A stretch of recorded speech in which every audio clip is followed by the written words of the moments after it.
السلام علیکم ورحمۃ اللہ وبرکاتہ۔ اعوذ باللہ من الشیطان الرجیم، بسم اللہ الرحمن الرحیم۔ لا ینہاکم اللہ عن الذین لم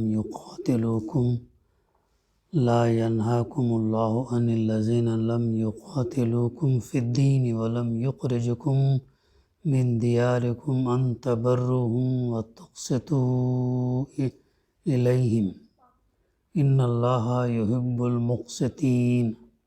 انما ینہاکم اللہ عن الذین قاتلوکم فی الدین واخرجوکم من دیارکم وظاہروا علی اخراجکم ان تولوہم ومن یتولہم فاولئک هم الظالمون۔ صدق اللہ العلی العظیم۔ رب اشرح لی صدری ویسر لی امری واحلل عقدۃ من لسانی یفقہوا قولی ربی زدنی علما۔ سورہ الممتحنہ کی 2 آیتوں کی تلاوت ابھی ہم نے سماعت کی، آیت نمبر 8 اور آیت نمبر 9۔ اس کی ترجمانی یوں ہے، اللہ سبحانہ وتعالیٰ ارشاد فرماتا ہے، اللہ تمہیں اس بات سے نہیں روکتا کہ تم ان لوگوں کے ساتھ نیکی اور انصاف کا برتاؤ کرو جنہوں نے دین کے معاملے میں تم سے جنگ نہیں کی ہے اور تمہیں تمہارے گھروں سے نہیں نکالا ہے۔ اللہ انصاف کرنے والوں کو پسند کرتا ہے۔ وہ تمہیں جس بات سے روکتا ہے وہ تو یہ ہے کہ تم ان لوگوں سے دوستی کرو جنہوں نے تم سے دین کے معاملے میں جنگ کی ہے اور تمہیں تمہارے گھروں سے نکالا ہے اور تمہارے اخراج میں ایک دوسرے کی مدد کی ہے۔ ان سے جو لوگ دوستی کریں وہی ظالم ہے۔ تو اس کی ترجمانی ابھی ہم نے سماعت کی۔ گزشتہ سے اس سورت کی تفسیر کا سلسلہ الحمدللہ جاری ہے۔ وہ واقعہ ہمارے سامنے بڑی تفصیل کے ساتھ آیا، حاطب رضی اللہ عنہ کا واقعہ، جو انہوں نے خفیہ طور پر سرداران مکہ کے نام ایک خط بھیجا، جو اللہ کے رسول صلی اللہ علیہ وسلم کو اطلاع ہوئی۔ اللہ سبحانہ وتعالیٰ نے اشارہ کیا تو اس عورت کو پکڑ لیا گیا اور پھر وہ خط برآمد ہوا، اور اس کے بعد جب ان سے پوچھا گیا تو انہوں نے جو بات بتائی وہ بالکل سچ تھی، جس کی تصدیق اللہ کے رسول صلی اللہ علیہ وسلم نے کی۔ اور اس ضمن میں ہمارے سامنے کچھ رہنمائی اس واقعے کے ضمن میں باتیں آئی ہیں، اس کی تفسیر کا مطالعہ ہم گزشتہ کر چکے ہیں۔ اب ان 2 آیتوں میں اللہ سبحانہ وتعالیٰ یہاں پر ہمیں یہ بتا رہا، اللہ تمہیں اس بات سے نہیں روکتا کہ تم ان لوگوں کے ساتھ نیکی اور انصاف کا برتاؤ کرو جنہوں نے دین کے معاملے میں تم سے جنگ نہیں کی، یعنی جو غیر مسلم حضرات، جو برادران وطن، جو تمہارے ساتھ زیادتی نہیں کی، جو تمہارے ساتھ امن میں ہے، پیس میں ہے، اور کوئی فساد یہ برپا نہیں کرتے، جنگ وغیرہ نہیں کرتے، تمہیں تمہارے گھروں سے نہیں نکالتے، تو تمہارا معاملہ نیکی اور انصاف کے ساتھ برتاؤ کرنا ہے۔ بہت پرنسپلڈ اور جو ہے انصاف عدل کی بنیاد پر اللہ سبحانہ وتعالیٰ جو ہے رہنمائی فرما رہا ہے اس آیت کے اندر، اور یہ بھی بتایا کہ اللہ انصاف کرنے والوں کو پسند کرتا۔ اب مفسر اپنی اس تفسیر میں لکھتے ہیں، اس مقام پر ایک شخص کے ذہن میں یہ شبہ پیدا ہو سکتا ہے کہ دشمنی نہ کرنے والے کافروں کے ساتھ نیک برتاؤ تو ٹھیک ہے، مگر کیا انصاف بھی صرف انہی کے لیے مخصوص ہے؟ اور کیا دشمن کافروں کے ساتھ بے انصافی کرنی چاہیے؟ اس کا جواب یہ ہے کہ اس سیاق اور سباق میں دراصل انصاف ایک خاص مفہوم میں استعمال ہوا، جسٹس۔ اسلام جو ہے جسٹ ریلیجن ہے، عدل اور انصاف کو قائم کرنے کے لیے آیا، نہ کہ فساد، ظلم، زیادتی، جنگ، اس کے لیے نہیں آیا، لیکن ان چیزوں کو روکنے کے لیے، ان فساد کو، برائی کو روکنے کے لیے طاقت، زور جو ہے استعمال کیا جا سکتا ہے، وہ بھی انصاف اور عدل سے۔ وہ حدیث ہم سنتے ہیں نا جس میں اللہ کے رسول صلی اللہ علیہ وسلم نے کیا فرمایا، اگر برائی دیکھو اور تم میں اگر طاقت ہے، تم ہاتھ سے روک سکتے تو ہاتھ سے روکو، اگر نہیں روک سکتے تو کم سے کم تم اس برائی کو بیان کرو، زبان سے جو اس کو روکنے کی کوشش کرو، اور اگر زبان سے بھی تم اس برائی کا کچھ نہیں کر سکتے تو پھر کم سے کم دل میں اس کو برا جانو، اور یہ جو چیز ہے وہ سب سے ایمان کا کم ترین درجہ ہے، دل میں برا جاننا۔ تو یہ اللہ کے رسول تو اگر ہمارے اندر استطاعت ہے، ظاہر ہے بہت سارے کام ایک فرد اپنی طاقت پر نہیں روک سکتا، لیکن جہاں روک سکتا اس کو وہ چیز کرنا چاہیے۔ اسی لیے اجتماعیت کی ضرورت پڑتی ہے، کلیکٹیولی برائی کو روکنے میں جو ہے آسانی ہوتی ہے بمشکل ایک شخص کے، تو مل جل کر کسی برائی کو روکنا آسان ہوتا ہے، تنہائی میں اس کو کرنا کبھی مشکل ہوتا ہے۔ تو آگے تفسیر میں لکھتے ہیں، اس کا مطلب یہ ہے کہ جو شخص تمہارے ساتھ عداوت نہیں برتتا، یعنی جو شخص تمہارے ساتھ دشمنی نہیں کرتا، عداوت نہیں کرتا، تو انصاف کا تقاضا یہ ہے کہ تم بھی اس کے ساتھ عداوت، دشمنی نہ برتو، بالکل ڈسپلینڈ اور انصاف پر مبنی باتیں اسلام کی ہیں۔ دشمن اور غیر دشمن کو ایک درجے میں رکھنا اور دونوں سے ایک ہی سا سلوک کرنا انصاف نہیں ہے۔ تمہیں ان لوگوں کے ساتھ سخت رویہ اختیار کرنے کا حق ہے جنہوں نے ایمان لانے کی پاداش میں تم پر ظلم توڑے، جو تمہارے ساتھ زیادتی کیا، جو تمہارے اوپر ظلم کیا ایمان لانے کی عوض میں، تو وہ زیادتی کا تم بدلہ لے سکتے، اتنا ہی لینا ہے۔ جیسے اسلام میں کہا نا کسی نے تم کو تھپڑ مارا تو تم بھی اس کو یہ کر سکتے، تمہارے اندر اس کو تمہارا حق ہے، لیکن اتنا ہی مارنا۔ زیادہ ماریں گے تو پھر وہ زیادہ جو مارے طاقت سے وہ زیادتی ہو جائے گی۔ اتنا بیلنسڈ ریلیجن جو ہے نا اسلام ہے۔ پھر یہ بھی آتا ہے کہ قصاص کا جو معاملہ ہے کتنا بیلنسڈ ہے۔ قصاص میں اللہ سبحانہ وتعالیٰ کہتا ہے کہ زندگی ہے، قصاص میں بدلہ، جیسے خون کا بدلہ خون، دانت کا بدلہ دانت، آنکھ کا بدلہ آنکھ، ہے نا، آیت ہے نا قرآن مجید میں ہم کو اس کا تذکرہ ملتا ہے۔ تو یہ قصاص جو ہے یہ کوئی معاف کر دینا، درگزر کر دینا تمہارا بڑا یہ ہے، لیکن تم کو اختیار ہے، تم کو حق ہے کہ تم اس کا لے سکتے۔ اب یہاں پر ہم دیکھتے ہیں نا عرب میں اور عربستان کے اندر ہم دیکھتے ہیں کہ اگر ٹھیک ہے تم اگر خون کا بدلہ خون اگر نہیں لیتے تو تم اس کے مقابلے میں یہ تعاون لے سکتے، تم جو ہے کمپنسیشن لے سکتے ہیں۔ وہ کمپنسیشن تم کہہ سکتے ہیں مجھے اتنا کمپنسیشن، تو میں جو ہے پھر اس کی جان نہیں لوں گا۔ اچھا، ایک اور چیز اہم بات اس میں ہے، یہ جو فیصلے ہے انڈیویجولی نہیں کر سکتے ہم، اس کے لیے یہ جو فیصلے قضا کرے گی، دارالقضا کرے گی، اسلامی ریاست کی جو کورٹ ہے، جو قضا ہے وہ کرے گی، وہ فیصلہ دے گی۔ یہ نہیں کہ بھئی اس نے میرے ساتھ ایسا کیا میں جا کے لے لوں، ایسا نہیں ہے، بلکہ یہ معاملہ جائے گا اسلامی کورٹ کے اندر جائے گا۔ اسلامی کورٹ میں قاضی دونوں کو بلائے گا، قاتل کو بھی بلائے گا، مقتول کے رشتہ داروں کو بھی بلائے گا، دونوں کا سنے گا، فیصلہ کرے گا اور اس کا جو حق ہے اس کو دلوائے گا۔ اور اگر یہ نہیں دینا چاہتے تو اسلامی ریاست جو ہے اس کو اس کا حق دلائے گی۔ اور اگر پیسے کا معاملہ ہے، کمپنسیشن کا معاملہ ہے، تو وہ بھی جو ہے نا اسلامی کورٹ جو ہے نا دلائے گا۔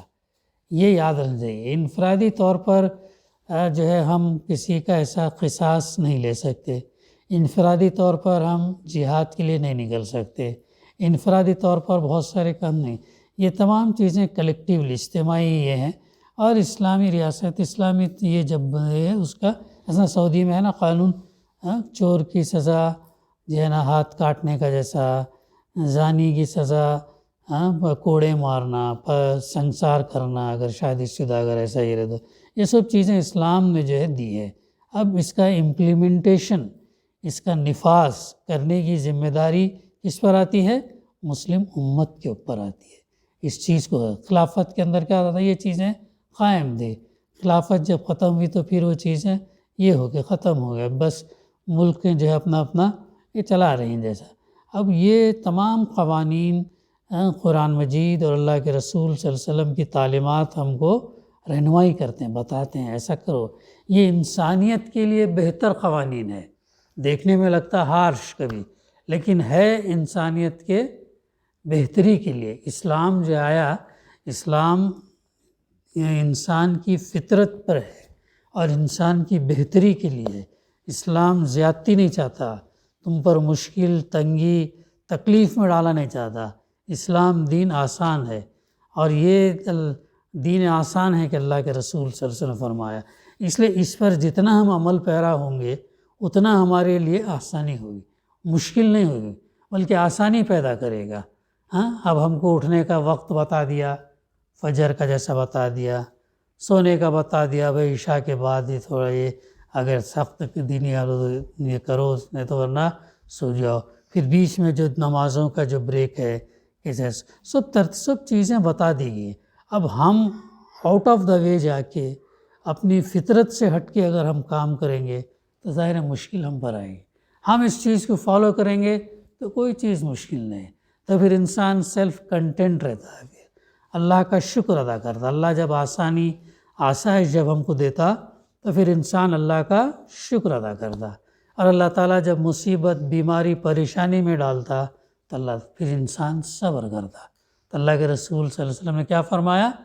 مسلمان کی زندگی گویا دو اس میں ہے، ایک شکر میں، دوسرا صبر میں، یعنی پوری زندگی اس کی شکر، دو ہی کنڈیشن آئیں گے، تھرڈ کنڈیشن نہیں آئیں گا۔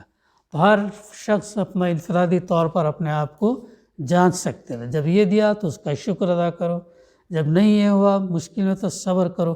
اب صبر کرنے کے معنی یہ بھی نہیں ہے کہ ہاتھ پہ ہاتھ ڈال کے بیٹھ گئے اور خالی اللہ اللہ کر رہے، ایسا نہیں۔ کوشش کرنا ہے، حرکت کرنا ہے، حرکت میں برکت ہے۔ جو تم کو صلاحیت، جو تدبیر جو تم کر سکتے، جو وقت، جو مال جو تم لگا سکتے کاروبار میں یا نوکری کے لیے جو تم کر سکتے، تم کو کوشش کرنا ہے۔ کوشش کریں گے، حرکت کریں گے تو اللہ کی مدد آئے گی۔ یہ صبر، یہ نہیں کہ ہاتھ پہ ہاتھ ڈال کیا کر رہے بھائی، صبر کر رہا ہوں میں، خالی یہ کر رہا ہوں، ایسا نہیں ہے۔ صبر میں بھی جناب جو موقف اس میں کوشش کرنا ہے، پھر اور اپنے موقف پر جمے رہنا ہے، استقامت یہ کرنا ہے، دین کو نہیں چھوڑنا، ایمان کو نہیں چھوڑنا۔ ایمان سب سے قیمتی چیز ہے، ایمان کی خاطر سب چیز قربان کرنے کے لیے تیار ہونا، یہ استقامت، صبر سے یہ چیزیں آتی ہیں۔ یہ چیزیں ہم کو اللہ کے رسول صلی اللہ علیہ وسلم کی تعلیمات سے ہم کو ملتی ہے، اللہ کا کلام ہم کو جو ہے رہنمائی کرتا۔ تو دین مشکل نہیں ہے، یہ ہمارے ذہنوں میں سے نکال دینا، یہ تو آسان ہے، ہم کو ایزی کرنے کے لیے اللہ تعالیٰ نے یہ ہمارے لیے کیا۔ اب ہم غلط کر کے اپنے آپ بوجھ ڈالیں گے تو پھر اس کی غلطی نہیں، نہ اسلام کی غلطی بلکہ ہماری غلطی ہے۔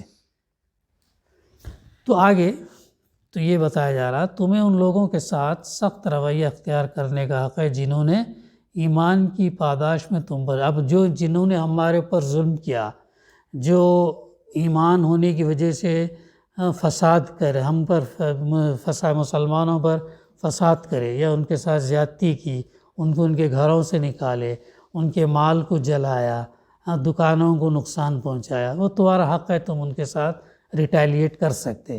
لیکن جو دشمن جو تمہارے ساتھ امن میں ہے، سکون میں ہے، جو تمہارے ساتھ زیادتی نہیں کیا، فساد نہیں کیا، جو تم کو جو ہے تمہارا نقصان نہیں پہنچایا، پیس میں، تو تمہارا بھی کام ہے پیس میں رہنا۔ ایسے ہندوستان میں جہاں پیس میں ہے غیر مسلم، وہاں پیس میں رہنا۔ جہاں پر اگر یہ ہے دشمن، اگر وہ اس وقت پر اگر یہ ہوا زیادتی ہوئی ہے تو اس کو جائز تدبیر کے ساتھ جو اس کو فیس کرنا چاہیے۔ تو اور جو تم کو وطن سے، ویسے وہ لوگ دشمن جو تم کو وطن سے نکل جانے پر مجبور کیا اور نکالنے کے بعد بھی تمہارا پیچھا نہ چھوڑا، تو ایسے لوگوں کے ساتھ تم جواب ان کو دے سکتے۔ مگر جن لوگوں نے اس ظلم میں کوئی حصہ نہیں لیا، انصاف یہ ہے کہ تم ان کے ساتھ اچھا برتاؤ کرو اور رشتے اور برادری کے لحاظ سے ان کے جو حقوق ہیں تم پر عائد ہوتے ہیں انہیں ادا کرنے میں کمی نہ کرو۔ اسلام میں پڑوسی کا بہت بڑا رائٹ ہے، حق ہے پڑوسی کا، ایک دم رشتہ دار کے بعد جو ہے سب سے زیادہ پڑوسی کا۔ آپ صلی اللہ علیہ وسلم نے اتنا تاکید کی پڑوسی کے حقوق کے تعلق سے کہ صحابہ پوچھنے لگے کیا ہم مال میں وراثت میں بھی اس کا حصہ ہم کو دینا پڑے گا؟ تو کہا نہیں، وراثت میں، لیکن پڑوسی کا بہت حقوق ہے۔ اگر ہم پڑوسی ہمارا مسلم ہے تب بھی، اور پڑوسی ہمارا غیر مسلم ہے تب بھی ہمارا رائٹ جو ہے نا اس کے ہیں۔ غیر مسلم پڑوسی بھی ہے تو اس کے ساتھ انسانیت کی بنیاد پر اچھا برتاؤ کرنا، اچھے اخلاق سے پیش آنا، اس کے کام میں آنا، اور اس کی مسائل کو اگر ہم جو کر سکتے ہیں تو حل کرنا، یہ چیزیں انڈائریکٹلی کیا ہیں، اسلام کی نمائندگی کرتے ہیں۔ ہمارا ان کے ساتھ اچھا بیہیویئر، اچھی گفتگو، اچھے معاملات، اچھے لین دین، اچھا برتاؤ، یہ ریفلیکٹ کیا کرتا کہ یہ شخص جو برتاؤ کر رہا ناٹ بیکاز آف کوئی گین کی وجہ، بلکہ اسلام کی بنیاد پر۔ ہم کو اجر کی امید کہاں سے؟ اللہ سے۔ ہم پڑوسی کے ساتھ اچھا یہ کریں گے تو اللہ تعالیٰ ہم کو اس کا اجر دیں گا، کسی کے ساتھ جو کریں گے اللہ اس اجر، ایکسپیکٹیشن جو ہمارا ہونا چاہیے وہ اللہ سے ہونا چاہیے۔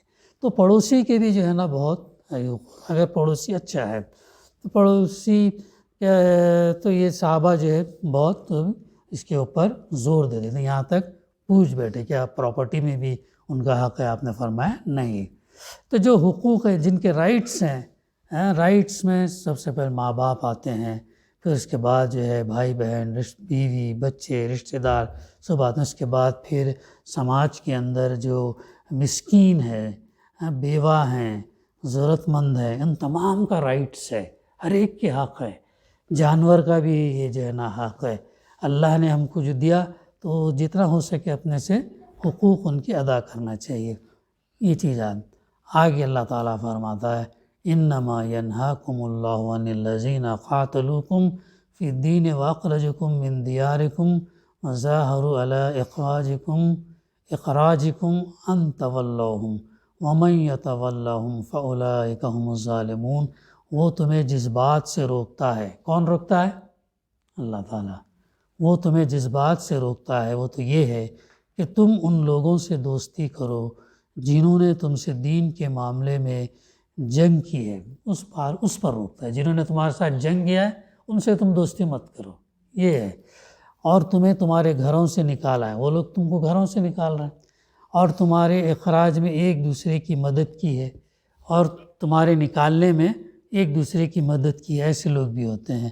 تو ان سے جو لوگ دوستی کریں وہی ظالم ہے، یا مسلمان ایک بار کہا، ویسے لوگوں کے ساتھ اگر مسلمان دوستی کرتا ہے تو وہ ظلم کے زمرے میں آتا ہے۔ کر کے تھوڑی سی تفسیر ہے اس کی، لکھتے ہیں مفسر، سابقہ آیات میں کفار سے جس ترک تعلق کی ہدایت کی گئی تھی اس کے متعلق لوگوں کو یہ غلط فہمی لاحق ہو سکتی تھی کہ یہ ان کے کافر ہونے کی وجہ سے ہے۔ اس لیے ان آیات میں یہ سمجھایا گیا کہ اس کی اصل وجہ ان کا کفر نہیں بلکہ اسلام اور اہل اسلام کے ساتھ ان کی دشمنی ہے۔ اصل چیز ان کی we are not opposed to their کفر، اس پر ہمارا یہ نہیں، بلکہ ان کی جو دشمنی ہے، دشمنی کس سے ہے؟ اسلام سے ہے۔ دشمنی کس سے ہے؟ اسلام کے فالوورز سے ہے۔ تو ایسے لوگوں اور ان کی ظالمانہ روش، اس سے ہماری دشمنی ہے، بیکاز آف دیئر ایکٹس، اس کے سے۔ لہٰذا مسلمانوں کو دشمن کافر اور غیر دشمن کافر میں فرق کرنا چاہیے۔ کافر کے اندر بھی جو دشمن ہے، جو غیر دشمن ہے، اس میں ڈیفرینشیٹ کرنا، اور ان کافروں کے ساتھ احسان کا برتاؤ کرنا چاہیے جنہوں نے کبھی ان کے ساتھ کوئی برائی نہ کی۔ بہت سارے ہیں نا ہندو بھائی، بہت سارے اچھا بیہیو کرتے ہیں، اچھا لین دین کرتے ہیں، وہ کام پر بھی آتے ہیں، اور لڑائی جھگڑے میں بھی نیوٹرل رہتے ہیں یا بچاتے ہیں، ایسے لوگ تو، اور جو برائی نہیں کرتے ہیں۔ بہت سارے تو ایسے ہیں لوگ ہیں. تو اس کی بہترین تشریح وہ واقعہ ہے جو حضرت اسماء بنت ابی بکر اور ان کی کافر ماں کے درمیان پیش آیا تھا. دیکھیں ابو بکر صدیق نے اسلام لائے، ان کی بیٹی بھی اسلام لائی اسماء بنت ابی بکر، اور ان کی کافر ماں کے درمیان کہا جا رہا ہے. حضرت ابو بکر رضی اللہ کی ایک بیوی، کیا نام تھا ان کا؟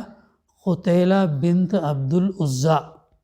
قتیلہ بنت قتیلہ سمجھ میں آتا، عبد العزیٰ یعنی عزیٰ کا بندہ. اب وہ سمجھا رہا تھا نا ادھر شیخ زائد مسجد میں عبد کیا ہے کیوں بولتے ہیں. اب عزیٰ کا عبد ہو تو کیا ہوا؟ عزیٰ کا بندہ. عبد الرحمن ہوتے ہیں، رحمان کا بندہ، رحمان اللہ کا نام، عبداللہ اللہ کا نام، عبداللہ اللہ کا بندہ. تو اللہ کے جو نام ہیں، اللہ کے جو صفاتی نام جن کو رکھا جاتا ہے اس کے ساتھ عبد لگانا ضروری ہے. تو اس کا بندہ ہے، ڈائریکٹ وہ نام نہیں. کریم جیسے اے کریم، اے رؤف، ایسا نہیں. عبد الکریم، عبد الرؤف، ایسا اور ریسپیکٹ سے پکارنا چونکہ اللہ کے نام ہے وہ. تو یہ اس کا نام کیا تھا؟ عبد العزیٰ. کافرہ تھی، ایک بیوی ان کی کافرہ تھی، اور ہجرت کے بعد مکے ہی میں رہ گئی تھی. دیکھو کتنے نیک شخص تھے ابو بکر صدیق رضی اللہ. ساری امت کی نیکیاں ایک پلڑے میں رکھی ہیں، ساری امت کی، جب سے لے کے آخری انسان پیدا ہونے والا ایک پلڑے میں، اور ان کی نیکیاں ایک پلڑے میں. تو کس کا پلڑا بھاری؟ ابو بکر کا پلڑا. یعنی اتنی نیکی، اتنے نیک شخص. ان کی بھی بیوی ایک کیا تھی؟ کافر تھی، وہ بھی ایمان نہیں لی تھی، کٹر یعنی تھی. مطلب دیکھو کیسا ملتے ہیں نا، ہے نا ہمارے پاس نوح علیہ السلام کی بیوی بیٹا 950 سال تک انہوں نے کام کیا، لیکن ان کی بیوی ایمان نہیں لائی، بیٹا ایمان نہیں لایا.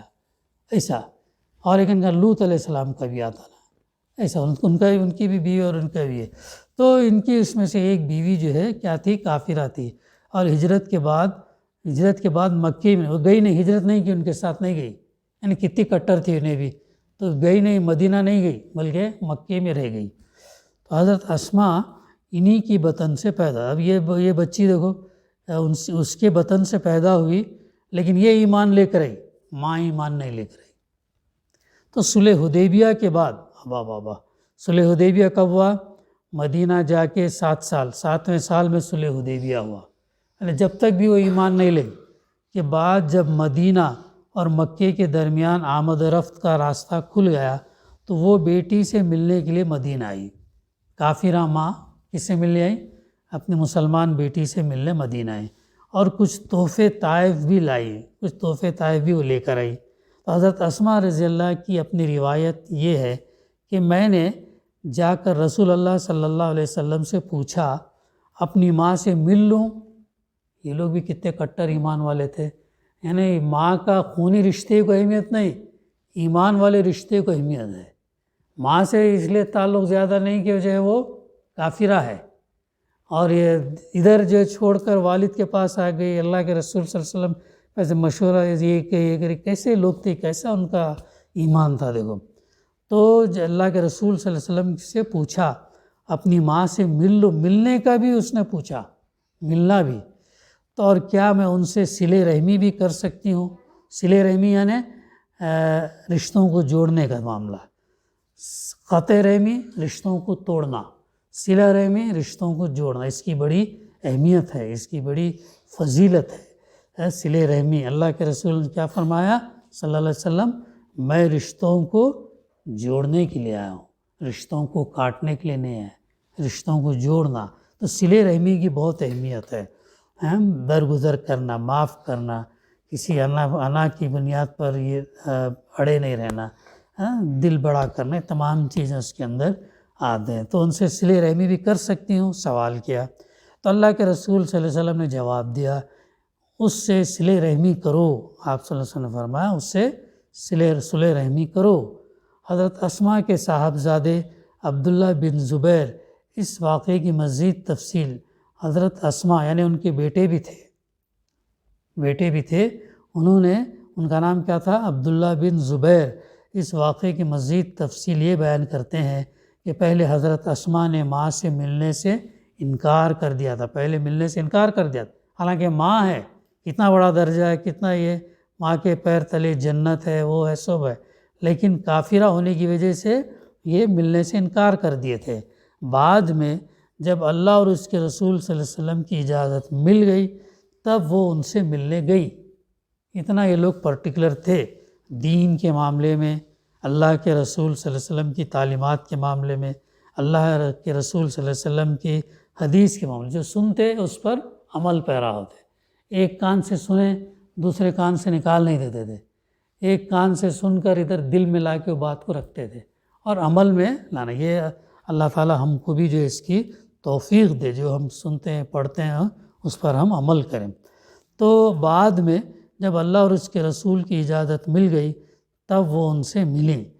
پھر اس سے خود بخود یہ نتیجہ نکلتا ہے کہ ایک مسلمان کے لیے اپنے کافر ماں باپ کی خدمت کرنا اور اپنے کافر بھائی بہنوں اور رشتہ داروں کی مدد کرنا جائز ہے۔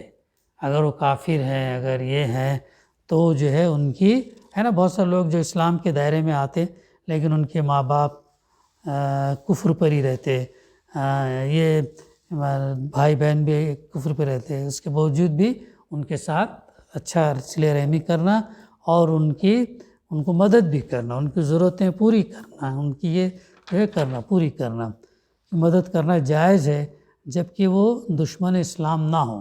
کب؟ لیکن وہ دشمن نہ ہو۔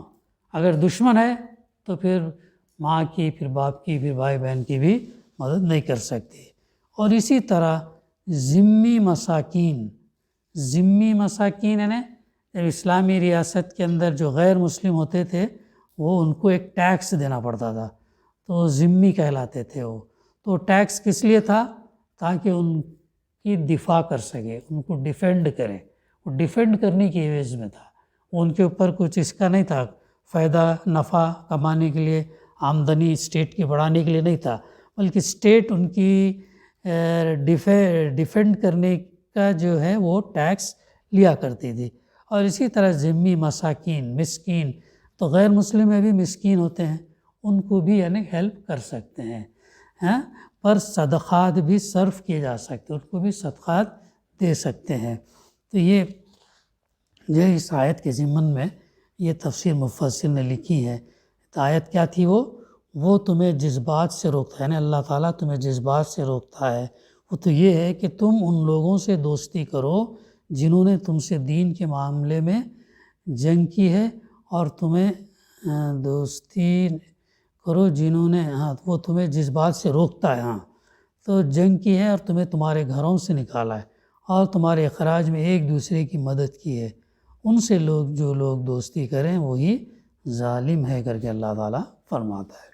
بقائے انشاءاللہ آئندہ سلسلہ جاری رہے گا۔ دعا ہے کہ اللہ سبحانہ وتعالیٰ ہمیں کہنے سننے سے زیادہ ان آیات کی روشنی میں جو باتیں ہمارے سامنے آئی ہیں انہیں صحیح سمجھنے اور اس پر عمل کرنے کی توفیق عطا کرے۔ ربنا تقبل منا انک انت السمیع العلیم وتب علینا انک انت التواب الرحیم۔ صلی اللہ تعالیٰ علی خیر خلقہ وعلی آلہ وصحبہ اجمعین۔ الحمد للہ رب العالمین۔